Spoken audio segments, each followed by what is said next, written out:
നാനും butter chicken എന്നൊക്കെ പറയുന്നത് നല്ല അടിപൊളി കോമ്പിനേഷൻ അല്ലേ. അപ്പോൾ ഈ ഒരു വീഡിയോയിൽ 4 ടൈപ്പ് നാനും അതുപോലെ ബട്ടർ ചിക്കനും ഉണ്ടാക്കി കാണിക്കുന്നുണ്ട് കേട്ടോ.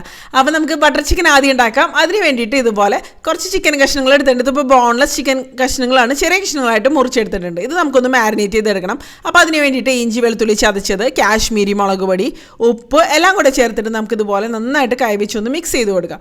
മാരിനേറ്റ് ചെയ്തതിന് ശേഷം കുറച്ചധികം സമയം വെച്ച് കഴിഞ്ഞാൽ ചിക്കൻ കഷ്ണങ്ങളെല്ലാം മസാലയൊക്കെ നന്നായിട്ട് പിടിച്ച് അടിപൊളിയായിട്ട് വരും. പിന്നെ ഇതിൻ്റെ കൂടെ കുറച്ച് ചെറുനാരങ്ങ നീര് കൂടി ചേർത്തിട്ട് ഒന്ന് മിക്സ് ചെയ്ത് കൊടുക്കുന്നുണ്ട്. അല്ലെങ്കിൽ നിങ്ങൾക്ക് വിനാഗിരി വേണമെന്നുണ്ടെങ്കിൽ അതാണെങ്കിലും കുഴപ്പമൊന്നുമില്ല കേട്ടോ. ഇനി ഇത് മാറ്റി വയ്ക്കാം. ആ ഒരു സമയം കൊണ്ട് നമുക്കിതിന് വേണ്ട മസാല ഒന്ന് തയ്യാറാക്കാം, അതായത് ഗ്രേവി ഒന്ന് തയ്യാറാക്കാം.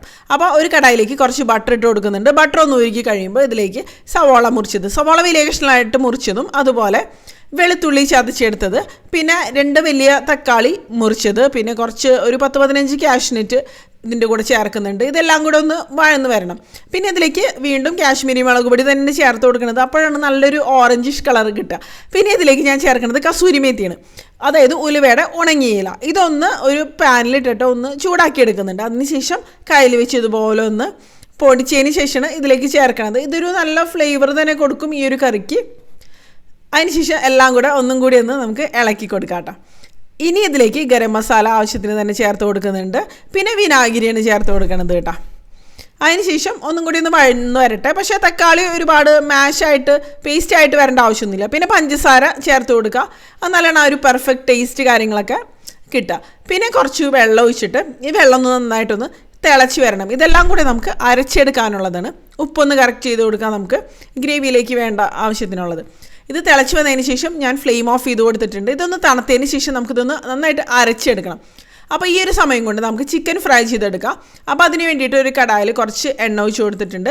എണ്ണ ചൂടായി വരുന്ന സമയത്ത് നമ്മൾ മാരിനേറ്റ് ചെയ്ത് വെച്ച് ചിക്കൻ കഷ്ണങ്ങൾ ചേർത്തിട്ട് തിരിച്ചു മറിച്ചിട്ടുണ്ട് നമുക്കിതൊന്ന് ഷാലോ ഫ്രൈ ചെയ്തെടുക്കാം.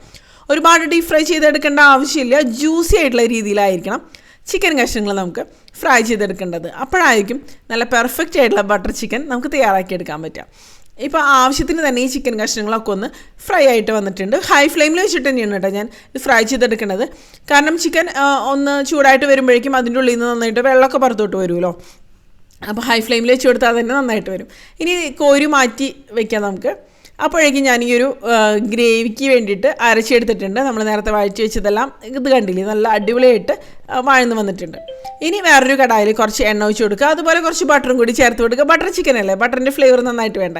ഇതിലേക്ക് കുറച്ച് കാശ്മീരി മുളക് പൊടി ചേർത്ത് കൊടുക്കുക. നല്ലൊരു കളർ കിട്ടാൻ വേണ്ടിയിട്ടാണ് ഗ്രേവിക്ക്. ഇതുപോലെ എണ്ണയിലേക്ക് അല്ലെങ്കിൽ ബട്ടറിലേക്കൊക്കെ മുളക് പൊടി ചേർക്കുമ്പോൾ ഒന്നും കൂടി നല്ല അടിപൊളിയായിട്ട് തന്നെ വരുന്നുണ്ട്. ഇനി ഇതിലേക്ക് നമ്മൾ നേരത്തെ അരച്ച് വെച്ച ആ ഒരു മസാല പേസ്റ്റ് ഉണ്ടല്ലോ, അത് അരിച്ചതിന് ശേഷം ചേർത്ത് കൊടുക്കുക. ബട്ടർ ചിക്കൻ ആകുമ്പോൾ അതിൽ തരികൾ കാര്യങ്ങളൊന്നും ഉണ്ടാവില്ല. നല്ല തിക്ക് ആൻഡ് ക്രീമി ആയിട്ടുള്ള നല്ല റിച്ച് ആയിട്ടുള്ള ഒരു ഗ്രേവി ആയിരിക്കുമല്ലോ ബട്ടർ ചിക്കന്.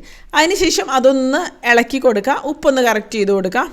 അതിനുശേഷം ഇനി ഇതിലേക്ക് ആവശ്യത്തിനുള്ള വെള്ളം ഒഴിച്ചിട്ട്, അതായത് ഒന്ന് തിളച്ച് കുറുകി വരുമ്പോൾ അത്യാവശ്യം തിക്കായിട്ടുള്ള ഒരു ഗ്രേവി ആയിരിക്കണം. ആ ഒരു രീതിയിലായിരിക്കണം നമ്മളിതിലേക്ക് വെള്ളം ഒഴിച്ച് കൊടുക്കേണ്ടത് കേട്ടോ. ഇനി ഒന്ന് നന്നായിട്ടൊന്ന് തിളച്ച് വരട്ടെ. ഈ ഒരു സമയത്ത് നമുക്കിതിലേക്ക് നമ്മൾ നേരത്തെ ഫ്രൈ ചെയ്ത് വെച്ച ആ ഒരു ചിക്കൻ കഷ്ണങ്ങളും കൂടെ ചേർത്തിട്ട് കുറച്ച് സമയം ഒന്ന് തിളപ്പിച്ചെടുക്കുക. അപ്പോഴായിരിക്കും ആ ഒരു ഗ്രേവിയൊക്കെ നന്നായിട്ട് ഈ ചിക്കൻ കഷ്ണങ്ങളിലൊക്കെ ഒന്ന് പിടിച്ച് ബട്ടർ ചിക്കൻ നല്ല അടിപൊളിയായിട്ട് തന്നെ വരിക കേട്ടോ. അപ്പോൾ ഒന്ന് തിളച്ച് കുറുകി അങ്ങോട്ട് വരട്ടെ. ഈ ഒരു സമയത്ത് ഇതിലേക്ക് നമുക്ക് കുറച്ച് ബട്ടർ ചേർത്ത് കൊടുക്കുക. ആ ഒരു ബട്ടറിൻ്റെ ഫ്ലേവർ നന്നായിട്ട് വരുമല്ലോ. ഇനി ഒന്ന് അടച്ച് വെച്ച് ഒന്ന് കുക്ക് ചെയ്തെടുക്കുക കുറച്ച് സമയം. നന്നായിട്ടൊന്ന് എണ്ണയൊക്കെ ഒന്ന് തെളിഞ്ഞ് വരട്ടെ. ഈ ഒരു സമയത്ത് നമുക്കിതിലേക്ക് ഫ്രഷ് ക്രീം ചേർത്ത് കൊടുക്കാം കേട്ടോ. ഫ്രഷ് ക്രീമൊക്കെ ചേർത്ത് കൊടുക്കുമ്പോഴാണ് ആ ഒരു പെർഫെക്റ്റ് ടേസ്റ്റ് വരിക ബട്ടർ ചിക്കൻ്റെ. അതിനുശേഷം നന്നായിട്ടൊന്ന് ഇളക്കി യോജിപ്പിച്ച് കൊടുക്കുക ഈ ഒരു രീതിയിൽ. ഇനി ഇതിലേക്ക് നമുക്ക് ചേർത്ത് കൊടുക്കേണ്ടത് മല്ലിയില, അതുപോലെ അങ്ങനത്തെ കാര്യങ്ങളൊക്കെയാണ് ഫ്ലേവറിന് വേണ്ടിയിട്ട്. കുറച്ച് സമയം ഞാനൊന്ന് അടച്ച് വെച്ചൊന്ന് വേവിച്ചെടുത്തിരുന്നു. ഇതിലേക്ക് ഞാൻ കുറച്ച് മല്ലിയില മുറിച്ചതാണ് ചേർത്ത് കൊടുക്കുന്നത്. നല്ലൊരു ഫ്ലേവർ കിട്ടും. പിന്നെ കസൂരി മേത്തി കുറച്ച് ഇതിലേക്ക് ചേർത്ത് കൊടുക്കുന്നുണ്ട്. അപ്പോൾ നമ്മുടെ നല്ല അടിപൊളി ടേസ്റ്റി ആയിട്ടുള്ള ബട്ടർ ചിക്കൻ റെഡി ആയിട്ട് വന്നിട്ടുണ്ട്. കണ്ടില്ലേ, നല്ല തിക്ക് ആൻഡ് റിച്ച് ആയിട്ടുള്ള ഗ്രേവി ആയിട്ട് തന്നെ വന്നിട്ടുണ്ട്. റെസ്റ്റോറൻറ്റ്സിൽ നിന്ന് നമ്മൾ കഴിക്കുന്നതിനേക്കാളും നല്ല അടിപൊളിയായിട്ട് തന്നെ വന്നിട്ടുണ്ട് കേട്ടോ. ഇനി നമുക്ക് നാൻ തയ്യാറാക്കാം. അപ്പോൾ നാനിന് വേണ്ടിയിട്ട് ഇളം ചൂടുള്ള വെള്ളം ഞാൻ എടുത്തിട്ടുണ്ട്. അതിലേക്ക് കുറച്ച് പഞ്ചസാര ചേർത്തിട്ട് ഒന്ന് മിക്സ് ചെയ്ത് കൊടുക്കുന്നുണ്ട്. നമുക്ക് ഈസ്റ്റ് ഇതിലേക്ക് ചേർത്ത് കൊടുക്കാൻ വേണ്ടിയിട്ടാണ്. ഇനി ഇതിലേക്ക് ഈസ്റ്റ് ചേർത്തിട്ട് ഒന്ന് മിക്സ് ചെയ്തിട്ട് ഒരു 5 മിനിറ്റ് സമയം നമുക്കിത് മാറ്റി വയ്ക്കാം കേട്ടോ. ഈസ്റ്റ് ഒന്ന് ആക്ടിവേറ്റ് ആയിട്ട് വരാൻ വേണ്ടിയിട്ടാണ്. ഇപ്പോൾ കണ്ടോ, ഈസ്റ്റ് ഒന്ന് ആക്ടിവേറ്റ് ആയിട്ട് വന്നിട്ടുണ്ട്. ഇനി മൈദയാണ് നമുക്ക് ഇതിന് വേണ്ടിയിട്ട് ആവശ്യം. മൈദയിലേക്ക് നമ്മളിപ്പോൾ ആ ഒരു മിക്സ് ചെയ്ത് വെച്ച ആ ഒരു മിക്സ് ഉണ്ടല്ലോ അത് ഒഴിച്ച് കൊടുക്കുക.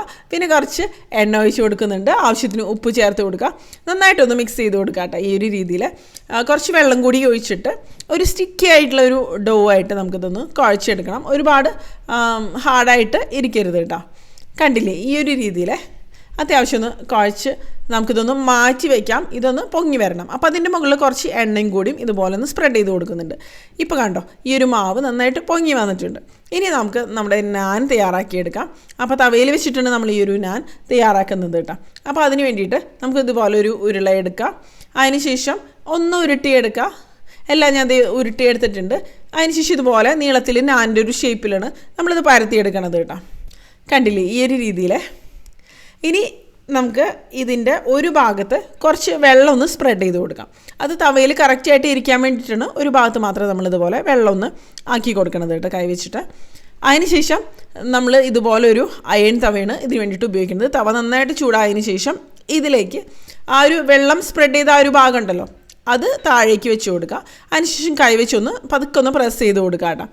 അപ്പോൾ തവ ചൂടായതുകൊണ്ട് തന്നെ നമ്മൾ വെച്ച് കൊടുക്കുമ്പോഴേക്കും പെട്ടെന്ന് ഇതുപോലെ പോളകൾ പോലെ വരും. എന്നിട്ട് തവ ഒന്ന് കമഴ്ത്തി പിടിക്കുക. എന്നിട്ട് ഇങ്ങനെ എന്താ പറയുക, അഡ്ജസ്റ്റ് ചെയ്ത് മാറ്റി മാറ്റി പിടിച്ച് കൊടുക്കുമ്പോൾ ഇതുപോലെയുള്ള നാൻ റെഡി ആയിട്ട് വരും കേട്ടോ. അപ്പോൾ നമ്മുടെ പ്ലെയിൻ നാൻ റെഡി ആയിട്ടുണ്ട്. അപ്പോൾ കുക്കായിട്ട് വരുമ്പോൾ നമുക്ക് പിന്നെ ഇത് പെട്ടെന്ന് വിട്ടുപോരും. താഴ്ഭാഗം ഉണ്ടോ, കണ്ടില്ലേ, അടിഭാഗവും നല്ല അടിപൊളിയായിട്ട് തന്നെ ഇത് വന്നിട്ടുണ്ട്. അപ്പോൾ നമ്മുടെ പ്ലെയിൻ നാൻ റെഡി ആയിട്ടുണ്ട്. ഇനിയിപ്പോൾ നമുക്ക് അടുത്ത നാൻ തയ്യാറാക്കാം. പരത്തണതൊക്കെ സെയിം തന്നെ, എല്ലാം മാവിടുന്നുണ്ടെങ്കിലും പരത്തിയെടുക്കുന്നതും ഒക്കെ സെയിം ആയിട്ടുള്ള രീതിയിൽ തന്നെയാണ് കേട്ടോ. ഇനി ഇതിലേക്ക് ഞാൻ കുറച്ച് വെളുത്തുള്ളിയാണ് നല്ല ചെറുതായിട്ട് മുറിച്ചത് ഇട്ട് കൊടുക്കുന്നത്. വെളുത്തുള്ളി ഗ്രേറ്റ് ചെയ്തോ മുറിച്ചോ എങ്ങനെയാണെന്ന് വെച്ചാൽ നിങ്ങൾക്ക് എടുക്കാം കേട്ടോ. പിന്നെ കുറച്ച് മല്ലിയിലയും കൂടിയും ഇതിലേക്ക് ചേർത്ത് കൊടുക്കുന്നുണ്ട്, ഗാർലിക് നാൻ തയ്യാറാക്കാൻ വേണ്ടിയിട്ടാണ്. അതിനുശേഷം ഈ ഒരു റോളർ വെച്ചിട്ട് നമുക്കിതുപോലെ ഒന്ന് പതുക്കൊന്ന് പരത്തി കൊടുക്കുക. അത് കറക്റ്റായിട്ട് അതിൽ പറ്റി പിടിച്ചിരിക്കാൻ വേണ്ടിയിട്ടാണ്, അല്ലെങ്കിൽ നമ്മൾ വെച്ച് കൊടുക്കുന്ന സമയത്ത് വിട്ടുപോകും. ഇനി അത് കമഴ്ത്തിയിട്ടതിന് ശേഷം അതിൻ്റെ മുകളിലേക്കും നമുക്ക് കുറച്ച് വെള്ളം ഒന്ന് പതുക്കൊന്ന് സ്പ്രെഡ് ചെയ്ത് കൊടുക്കുക.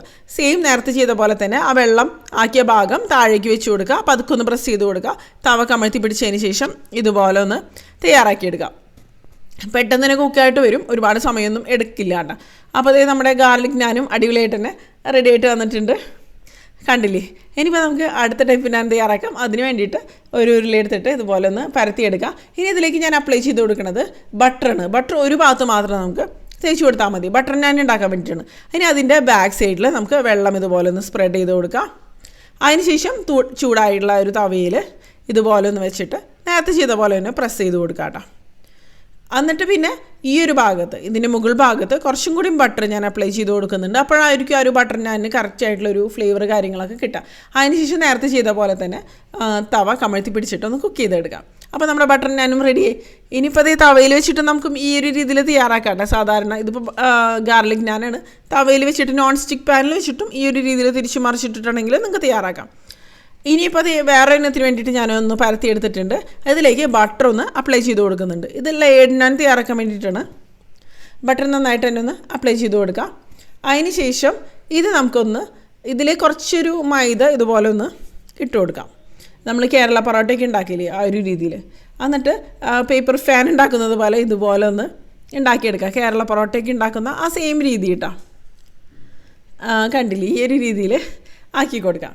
അതിന് ശേഷം ഈ ഒരു രീതിയിൽ നമുക്കിതൊന്ന് ചുരുട്ടി അങ്ങോട്ട് എടുക്കാം. അപ്പോൾ ആ ഒരു ഭാഗത്ത് നമ്മൾ മൈദ ഇട്ട് കൊടുക്കുന്നുണ്ട് കേട്ടോ. കണ്ടില്ലേ. അപ്പോൾ ലേഡ് നാൻ എന്നൊക്കെ പറയുമ്പോൾ നല്ല അടിപൊളിയല്ലേ, ലേഡ് ബട്ടർ നാൻ എന്നൊക്കെ പറയുമ്പോൾ. അതിന് ശേഷം ഇത് നമുക്ക് പരത്തിയെടുക്കാം. വേണമെന്നുണ്ടെങ്കിൽ നിങ്ങൾക്ക് സാധാരണ അതായത് വട്ടത്തിൽ തന്നെ പരത്തിയെടുക്കാം, അല്ലെങ്കിൽ ഞാനിപ്പോൾ സാധാരണ ബാക്കി നാൻ്റെ ഒരു ഷേപ്പിൽ തന്നെയാണ് പരത്തിയെടുക്കണത് കേട്ടോ. വേണമെന്നുണ്ടെങ്കിൽ പൊടിയും കൂടി ഇട്ടിട്ട് ഇതുപോലെ അങ്ങോട്ട് പരത്തിയെടുക്കാം. അപ്പോൾ നമ്മുടെ ആ ഒരു ബട്ടർ നാനും അതായത് ലേഡ് ബട്ടർ നാനും ഞാനിപ്പോൾ നോൺ സ്റ്റിക്ക് തവയിൽ തന്നെയാണ് തിരിച്ചു മറിച്ചിട്ടിട്ട് അങ്ങോട്ട് റെഡിയാക്കി എടുക്കുന്നത്. അതപ്പോൾ ചൂടായിട്ട് വരുമ്പോൾ അതിൻ്റെ ഉള്ളിൽ നിന്ന് ബട്ടറൊക്കെ ഇതുപോലെ അങ്ങോട്ട് പുറത്തോട്ട് വരും.